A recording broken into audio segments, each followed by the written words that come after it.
The body was in a trunk, wrapped in a blanket. He took the body out and threw it into the river. Police have been watching John Gacy's suburban Chicago home for the past 10 days. He was not the person that I knew before. The number of bodies found today are 6. Oh my God, you mean we've got more than one? The horror that followed, unreal. To this day, I still don't know how my brother ended up at John Gacy's house.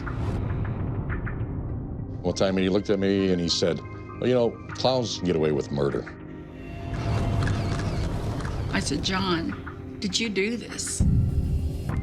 How do you love somebody that's so evil? John Wayne Gacy, it's time for you to die! My name is Karen Kuzma, and my brother was John Wayne Gacy. I'm so sorry of what John did to your whole family. I just can't. Serial killers devastate everyone around them. I know. I'm Melissa Moore, and my father murdered 8 women. My story encouraged other family members of killers to come out of the shadows. It's now my mission to help them on their journey, to reach out to the families of the victims and express their sorrow for the crimes. This is the intimate horror of having a monster in my family. John Wayne Gacy could have been a poster boy for American values, born and raised in the country's heartland. Instead, he earned infamy as one of the world's most prolific serial killers. Those closest to Gacy never imagined he was capable of such brutality. He was the big brother. We were very, very close. I was his sidekick. I was always following him. When we got the news, we were totally in disbelief. This morning, police charged Gacy with murder. The total number of victims still unknown. The thing that still goes through my head is it didn't even look like my uncle in the back seat of that car. It wasn't the man that I remembered. Gacy's victims were all young men, between the ages of 14 and 21. When my brother Johnny disappeared, we had no idea what happened. Patty Rich's family was devastated to discover her brother died at Gacy's hands. The lawyers wouldn't let us say anything to these families. We were never able to apologize. Meeting Patty, I do hope will bring closure for her. I'm so sorry for their loss. I'm so sorry that he did what he did. To be able to put your sympathy out there and let them know that you care about them and that you care about their loss is very important. It's been more than 3 decades since the discovery of John Wayne Gacy's victims, but the world is still stunned by his crimes.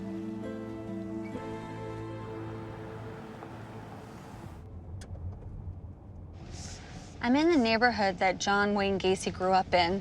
I'm on my way to meet up with Karen and her daughter, Sherry.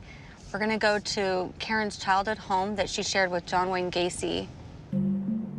Afterwards, I'm taking them to meet Patty Rich. It will be the first time Karen will meet a relative of one of her brother's victims. Wow. So this is where you grew up? Yeah, this is where I grew up. Brings back some memories. Mm-hmm. Good memories, because I walked down those stairs with your dad when we got married. Your wedding pictures, Our wedding, yes. Yeah, our wedding pictures. Karen? Yeah. Oh, here. Nice to meet you. Nice to meet you. Hi, how are you? This is your beautiful My daughter, Sherry. Yeah, I'm a little slower than the last time I walked up these stairs. Karen lived in this modest home with her parents, Edna and John Gacy Sr., and her siblings, Joanne and John Gacy Jr. This is the living room, and this is where we watch TV. It's the family time after dinner. John was funny. He liked to clown around, but he was more of a serious boy than just being out there being carefree. I can only imagine this might be bittersweet. How do you feel being here? It's kind of sad in a way, you know, to be back here and think of the things that took place in these rooms. I wonder what it sounded like. It was a quiet home. When our dad was home, we had to really pretty much just be on the quiet side. Karen's dad has a hair-trigger temper, and the whole family lives in fear of setting it off. I just learned to shut my mouth, but John would somehow, he'd always make my dad upset. They had a rough relationship because I think of my dad's alcoholism, and nothing John could do or say was ever right. My dad had a old barber chair razor strap that he would use on us, and he didn't care how he hit us or how hard or how many times. My uncle's relationship with my grandfather was tough. He wanted him to be a man's man, and my uncle just didn't measure up. He wasn't ever going to be the hunting and fishing kind of guy. My uncle liked to cook. He liked to be in the kitchen with my grandmother. He would help my mom when she baked cookies or made bread or anything, and she'd make these pressed cookies where you decorated them, and he would actually help decorate. The children's bedrooms are upstairs. This is John's room, and he actually slept over there on the bed. The same placement. Yeah, pretty much the same size. It's kind of ironic. There was a door there. He had a little keep out sign that he put on it that you just didn't enter his room. That was his private domain. But when Gacy's about 13, Karen goes snooping. I went in and I saw a paper bag, and of course girls are always a little nosy. Well, there was some silk pants in it. It was panties or pants? Panties. Oh, panties. Girls' panties, silk panties. Later, I told my mom about it. She told my dad about it. There was some loud talking and whatever about what was this doing in there and where did they come from. And John denied that he put it in there. Then my mom told me later that my brother had this fetish when he was a real little boy, and she had found some of her panties under a staircase in a brown bag. When John was about 17, him and my dad had a really big fight, and it had to do over a car which John had saved for and bought. He took off. We did not know where he was. My mom finally got my dad to get an investigator, and they found he was in Vegas. He actually went to work at this mortuary. Now, exactly what he did, I don't know, but it had to do with some of the dead bodies. When he came back a year and a half later, he was just totally different, more into himself. Yet, once on his own, Gacy seems to excel. He manages a shoe store, and at age 22, marries a coworker and has 2 children. They then moved to Waterloo, Iowa. John took over the business there for his father-in-law and ran it. And for the first time in John's life, my father approved of him. It was a relationship my brother had never achieved. But Gacy is secretly leading a double life. John was arrested and he was charged with sodomy of 2 teenage boys. We were totally in disbelief. He told us he was set up, that it was a political maneuver. He was running for an office against another very popular man in the community. It was his son charging and saying what John had done. When the trial came, John got the maximum sentence. We were able to visit with John for a little bit, and even my dad said, you know, this is why you shouldn't get involved. This shouldn't happen. You've been set up. We thought he was totally innocent. Gacy is sentenced to 10 years in prison. His wife divorces him, and he never sees the children again.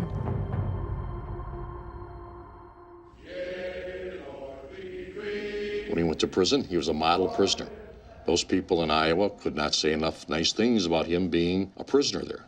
Gacy even makes use of his cooking skills. The men, with the exception of the turkey, which they get a generous proportion of, and the pumpkin pie that will be served, are allowed to take as much as they want to eat. While he was there, our father was diagnosed with cancer and passed away 3 months later. John always felt guilty. He felt he killed my dad with the big letdown of him ending up in jail. My dad died from cirrhosis of the liver, which was because of his drinking. We tried to reason with John about that, but he still felt that Dad died with that shame. He was sentenced to 10 years. He ended up serving only 18 months. He was able to get the prison officials to think that he wasn't a danger to anyone else. In 1970, Gacy returns home to Chicago. With his mother's help, he purchases a home to live in with her. When John came back, nobody, to my knowledge, knew anything about his conviction. My mom, sister, and I never talked about it. That was just like a nightmare that went away. 2 years later, he starts his own construction business, focusing on painting, decorating, and maintenance. John Gacy was a very successful businessman, active in a local Democratic Party, very well liked. He had July 4th parties at his house, which were a who's who of Cook County politics. My uncle was the life of the party. He loved to have get-togethers. Everything was just fun. He started posing as a clown, so he was called to various events. Even with my kids, they all loved when he was posed as a clown. I remember one time I went with him in his full clown makeup and everything and passing out balloons and taking pictures with the kids and having a good time doing some clown tricks and stuff. He would meet important people, Mayor Daley. He even got clearance to be with Rosalind Carter. It was just, he felt like the man of the year. Gacy even has a new wife, Carol. When John told me he was dating Carol, my childhood friend from high school, it was really kind of a shock to me. I could not see the two of them together, but I was happy for him. And when I talked with her and found out how much she really loved him, I was happy for her that she found happiness because she hadn't had that in her life. Gacy's mother moves out while Carol and her daughters move in. But when his new family is out of town, 29-year-old Gacy picks up a teenage runaway named Tim McCoy at a bus station.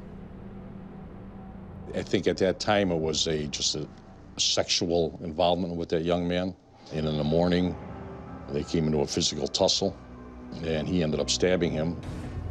And that was the only victim that was stabbed.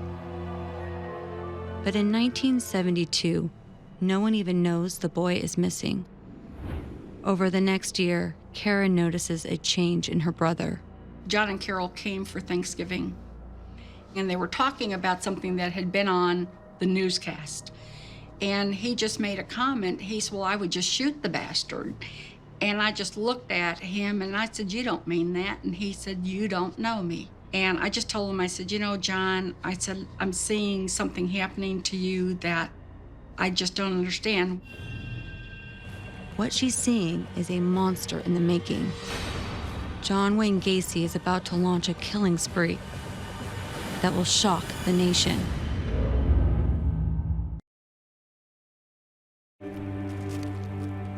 Karen Kuzma is the sister of one of America's most notorious serial killers, John Wayne Gacy. Decades after his crimes, she and her daughter Sherry are back in Chicago to express their sorrow to those most affected by her brother's murders. I'd like the victims' families to know just how sorry we really were that they lost somebody way before their time. I hope he does get the electric chair. Then it'll make everybody feel better. I'm sure it'll make the other mothers feel better too. In 1974, John Wayne Gacy is living a double life. But some of his activities are starting to raise questions among his family. My husband and I moved to Arkansas in '74. My sister-in-law would come and stay with us sometimes for weeks on end. She'd come when the kids were out of school. She said that he would go out late at night, always saying he had something he had to go do or he had to meet somebody. Gacy often comes back with young men his wife doesn't know. There was a kid out in the car, and I said, who's out in the car? He said, I was just coming by to pick up something in the garage. Then the kid got out, and I saw that in the light that he had blonde hair. After he left, I went in the garage, and I saw a blanket on the floor, a red light on the wall, a mirror, and some heavy chains sitting on the floor. I don't know what they were for. I never asked him because I didn't want him to know that I had been in that garage. On one visit, Karen sees John's marriage is in trouble. His temperament was shorter. He wasn't as tolerating, even with his wife. In the summer of 1975, Gacy's wife ends the 3-year marriage and moves out. Gacy focuses on his business. He was always frustrated over the young men that worked for him. And I told him, I said, why don't you get some adults? And it was like he couldn't pay them enough, and he had to use people that were willing to learn, was always his answer. Gacy offers teenage Tony Antonucci a part-time job. I was saving up like most 16-year-olds for an automobile, so that sounded pretty good to me. One night, when Tony's parents are out of town, Gacy unexpectedly shows up at his door. He said he had been in the area and he was checking on me. I was a wrestler in high school. He kind of played into that to say, come on, wrestler guy, let's see what you want. It was kind of boy fun kind of stuff. In the process of that, all of a sudden, a handcuff was on one of my wrists. And I started swinging my arms around and trying to keep him from getting the other arm. I was 16 years old and John was about 33 or 34 at the time. And he put the cuff on the other wrist, but I was fighting and struggling in such a way that he did not get it on very securely. He went into the other room and I pulled as hard as I could, scraped all the skin off my knuckles, but I pulled my hand out of the cuff. He walked back into the room, and the thing that was probably the lifesaver is I kept my hand behind my back so it appeared like I was still cuffed. He walked to my side, and pretty much I just grabbed both of his legs and did a good double leg takedown on him, wrestling move, and he went down to the floor, and I cuffed him. I think that shocked the hell out of him. And he says, "You're the only one that not only got out of the handcuffs, you got them on me." I continued to work for John because he pretty much explained those incidents as tests. And, you felt good about passing a test. Today, Tony counts himself lucky. Handcuffs were Gacy's favorite ploy. One of the confessions that I was involved in with him, he said he would put the handcuffs on himself behind his back, and all of a sudden the handcuffs were off. He would then explain to the kid, all right, I'm going to put the handcuffs on you, and you're going to be able to figure out how to get out of the handcuffs. And of course, the kid would struggle. Then comes the rope trick. And Gacy would take this piece of rope and say, let me just show you this magic rope trick, and he'd put it around the neck.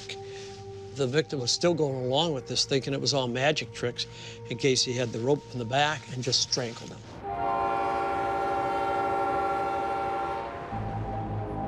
2 weeks after Antonucci escapes the cuffs, another Gacy employee, John Bukovich, disappears. One day, John Bukovich didn't show up to work, and we were waiting to get going because we were supposed to go work together that day. And John Gacy said he had gotten a phone call from John Bukovich that he went to Puerto Rico. Soon after, Tony notices some fresh concrete in Gacy's garage. I says, wow, you patched the floor in this small tool area that would have been pretty hard to do that in. And he said, yeah, it was all cracked. And I go, yeah, maybe there was a crack in the floor, but nothing that needed repair at all. John Bukovich is never seen alive again. Gacy's murders are just getting started, and no one who knows him suspects a thing.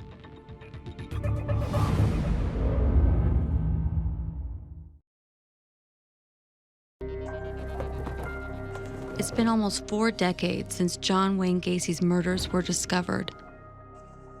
But his family still lives with a sense of guilt towards his victims and their families. I want them to know that I truly am sorry for what my uncle did.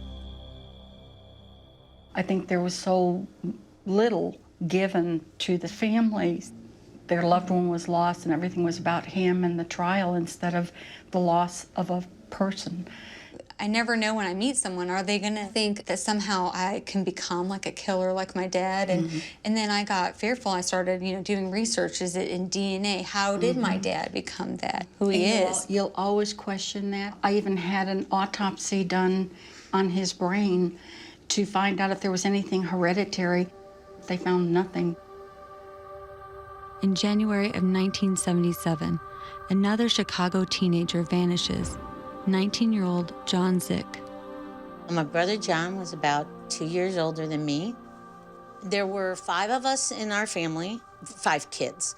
Johnny was the middle child. He was a very outgoing person.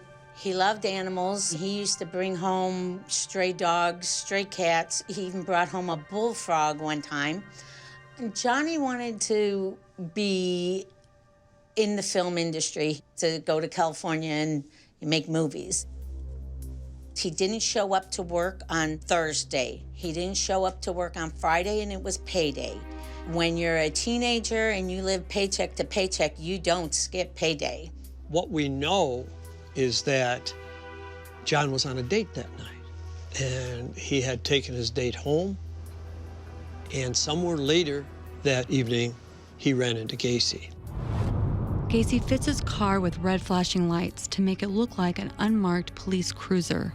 He would see somebody that he wanted as his prey. He would stop him, turn his red lights on, say, "You're out after curfew, get in the car." He might handcuff him before he got in the car, and that's probably what happened to John. My mom went ahead and paid for February's rent just in case he did go somewhere that no one knew about, which would have been very strange. And we waited. Johnny never came back. Computerization of missing people didn't exist at that time. A lot of these missing persons cases went unnoticed. A missing kid in Chicago, it's just a form that gets filled out and filed away.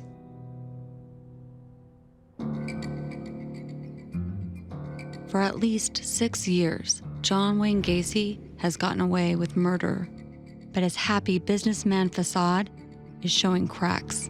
During our visits to Chicago, John's attitude changed. He was more stressed. He was irritable all the time. There had definitely been a change in his personality. On December 11th, 1978, Gacy goes after his next victim. 15-year-old Robert Peast is working part-time at a drugstore in Des Plaines, a suburb north of Chicago. His mother arrived at the drugstore about 15 or 20 minutes before he was supposed to get off work. And Rob said to his mom, "Hold on a minute, Mom, I'm going to talk to this guy about another job that pays a lot more." 15, 20 minutes went by, and the mother walked out to the parking lot, and the boy was nowhere to be seen. It's his mother's birthday, but instead of celebrating, they go to the police station to file a missing persons report. This time, it's clear. Robert Peast is no runaway. He loved his life, and he was an Eagle Scout, and all of the things that made him an all-American boy, and he just had absolutely no reason to go anywhere. People at Nissan Pharmacy said the last person known to talk to Robert Peast was John Gacy. The day after the teen goes missing, detectives knock on Gacy's door. When I went to Gacy's house, he was irritated and seemed to be bothered by our appearance at his house. He totally denied having contact with the young boy. Gacy's behavior sets off alarm bells. Police check his background and make a shocking discovery: his Iowa prison record. This guy had served time in prison for sodomy, and it involved younger men. And the hair stood up on our back of our necks. This has got to be the guy we're looking for. We were still looking for one missing boy. We didn't know the whole scenario of what we were getting into.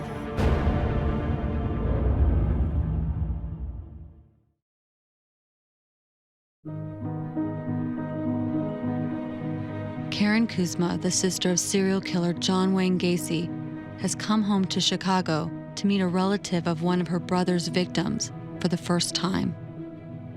And being a mother, all I could envision is what would it be like to be told that your child was murdered. It's not even imaginable.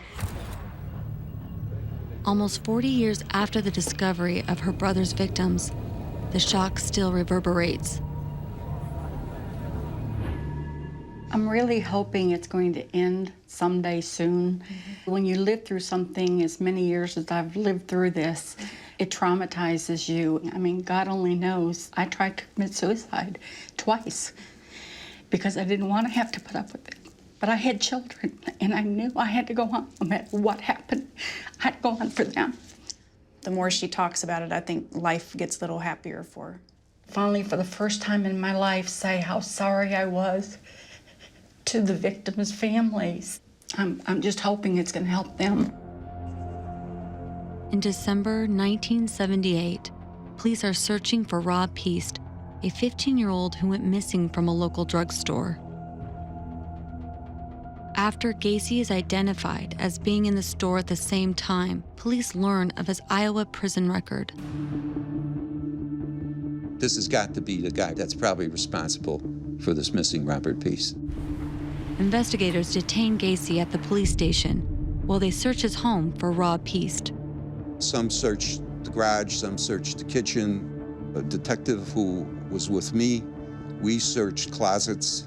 He looked down on the floor and he said, "Lieutenant, come here, I want to show you something." And basically what happened is the whole floor lifted, which revealed a trapdoor, and there was a crawl space underneath it.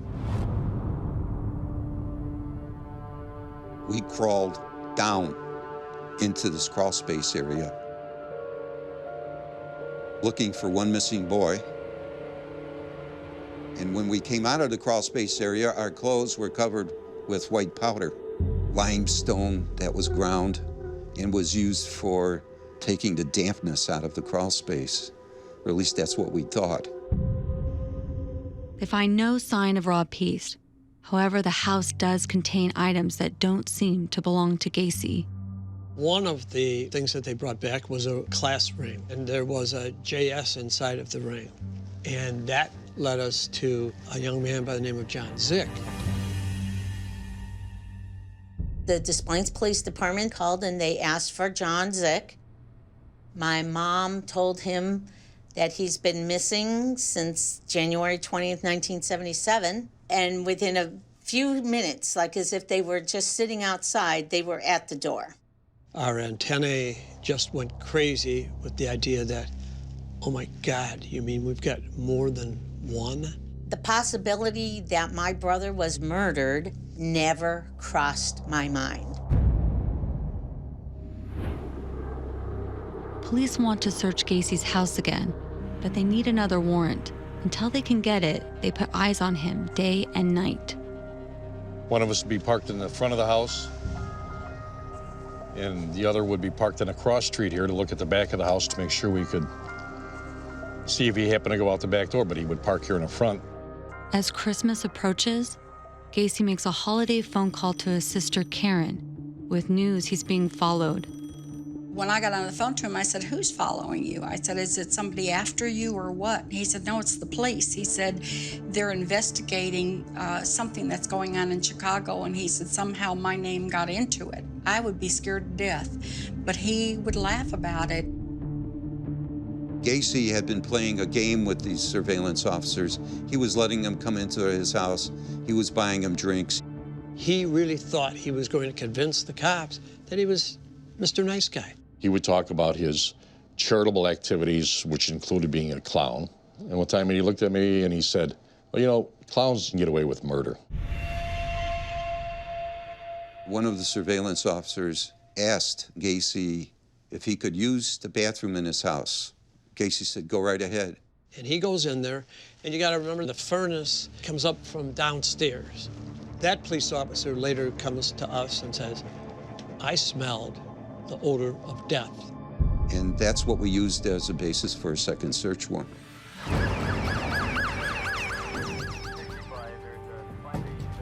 Armed with a new warrant, detectives immediately send forensic experts down into Gacy's crawl space.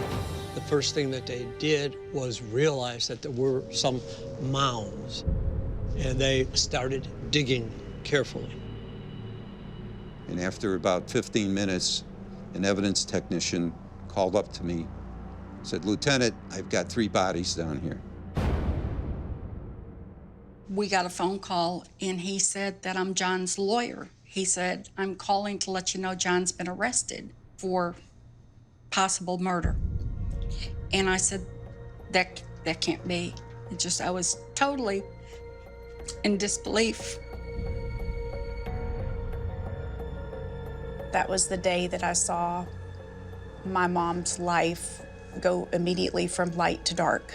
It was like being in the worst dream in the world that you just wanted it to end. Our whole world changed. Karen's brother is under arrest. Detectives are at his house, digging up his victims, and the body count just keeps rising.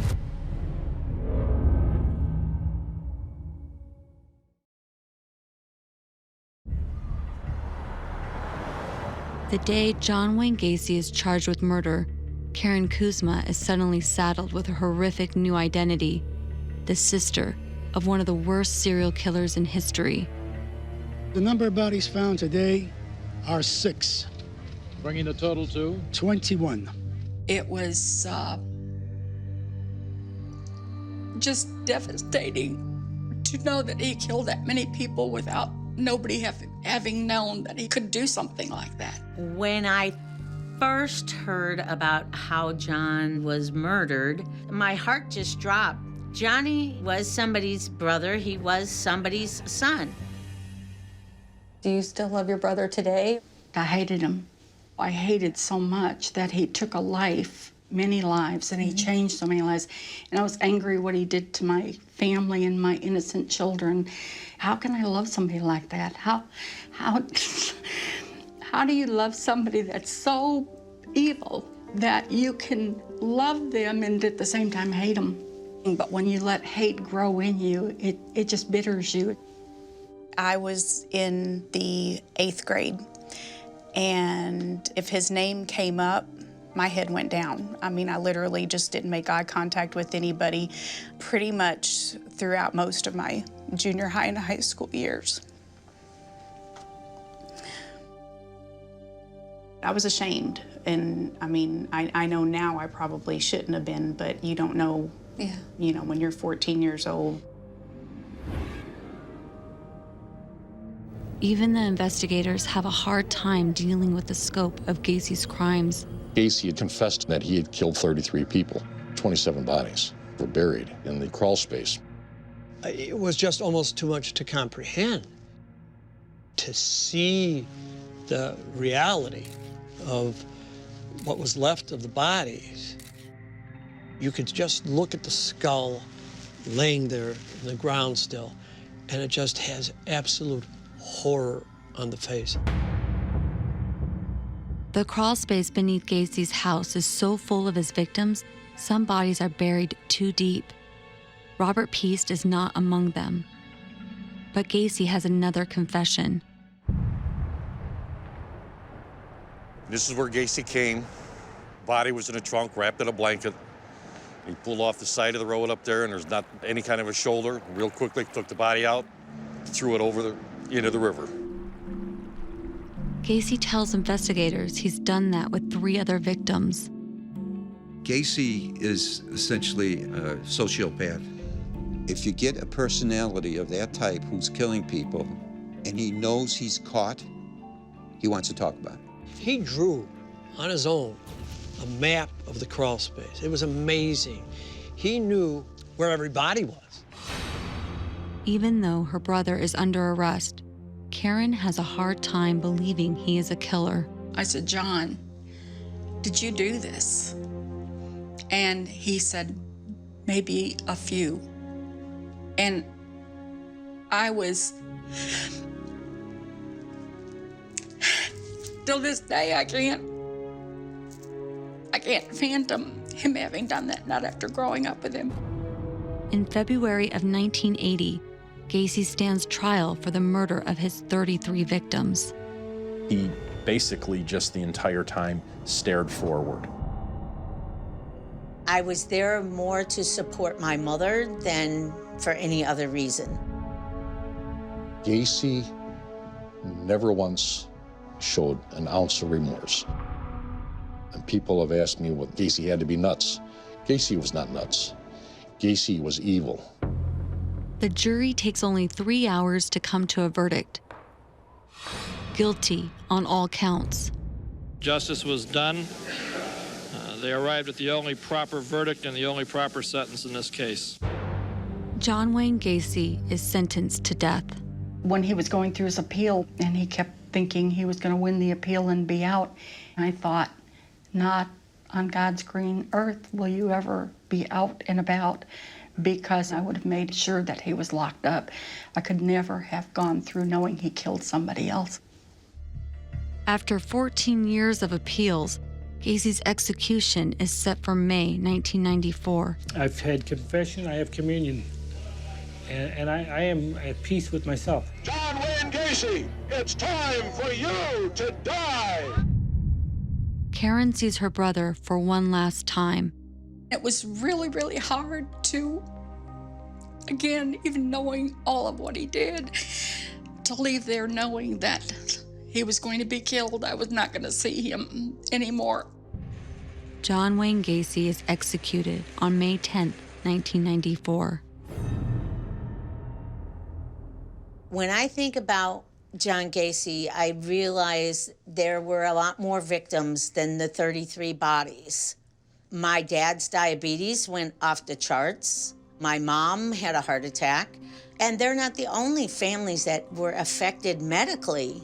So he had a lot more victims than the 33 kids.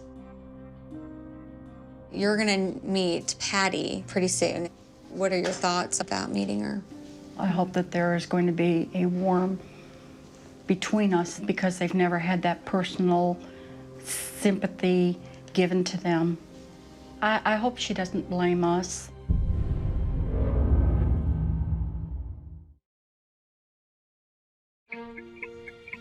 The sister and niece of serial killer John Wayne Gacy are about to meet the sister of one of his victims for the very first time.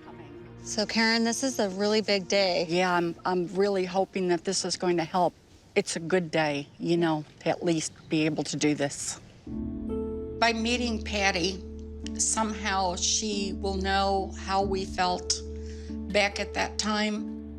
My mom never really got to say that she was sorry for what my uncle had done. I'm hoping for my mom that it helps her to heal even more. Patty's gonna be here any minute. What are you feeling? A little bit nervous, her reaction. A little anxious, not sure how, she'll be with my mom.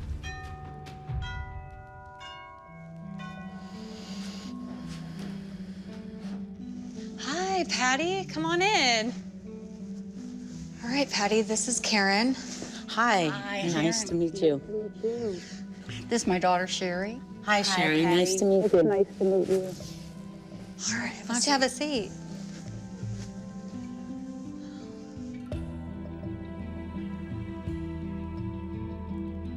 I have never had the opportunity to talk to any of the families. And I always wanted to say, especially Patty, you and your mom, that I'm so sorry of what John did to your whole family. When my brother disappeared, I was 16 years old. By the time that the bodies started coming up, that was 2 years later.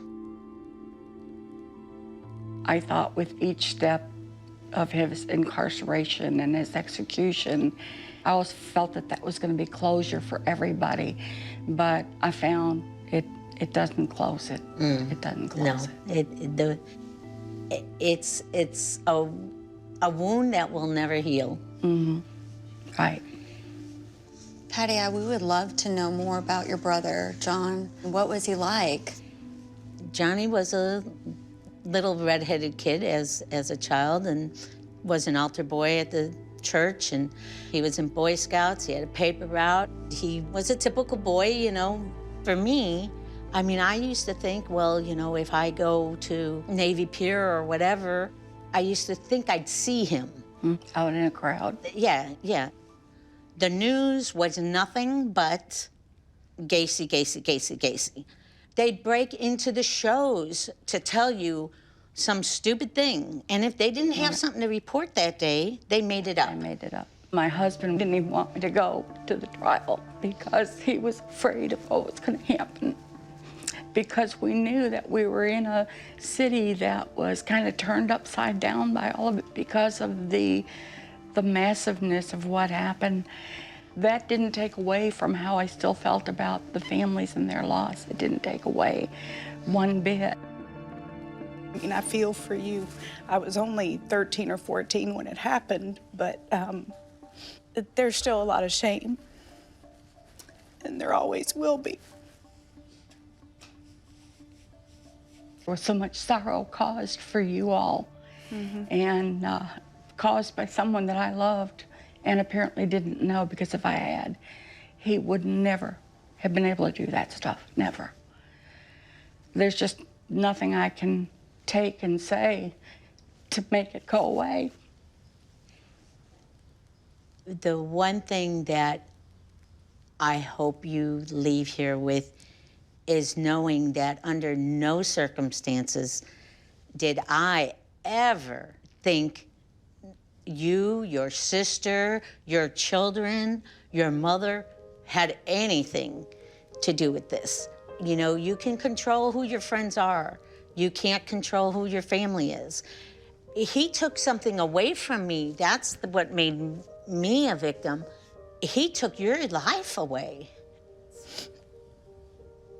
The shame that you have to carry, I just can't imagine. You lost a brother, I lost a brother. It wasn't anyone's choice. It's just what happened.